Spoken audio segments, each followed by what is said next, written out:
A ki pas në ndonjë moment kur jeta të ka përplas pas mureve? Po, ka gjërë shumë. Por në ashta pozitiviteti edhe motivimi mos më nalë kur, nuk më kalon më dërzu, po kështu ka pas ka gjë sfida, pa fund. Përveç sfidave të viteve të fundit, a ka ndonjë sfidë të cilën e ki kalu edhe ndoshta mundet mu marë si një mesazh ose këshill prej teje për shikust? Po, në ashta e kom përmendë edhe ma herët sfidat e fillimit karierës. Ko jam konë student, kamarier, njëtën kohë, edhe shkoj qanë studit njëtën kohë. E pash që audienca i shkop pak tek fjala kamarier që e ki përdor.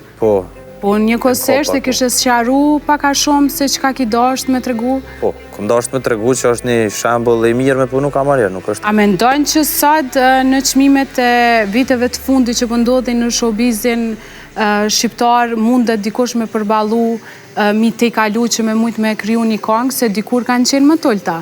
Tash janë 2 fishuaj, janë 3 fishuaj. Nesa, në atë kohë kom studiu edhe kom punu, kemi punu në ca studio të vogla, qysh me thonë, studio jo shumë profesionale, edhe çmimet kanë qenë shumë atë lira. Po sot se besaj që mundem me përballu. Me studio profesionale janë çmime marrament, se me thonë, për fillestarët, ka njerë edhe për neve, se është trajtu shumë industria, por shqyqër që ka dhe fitime dhe ja dalim.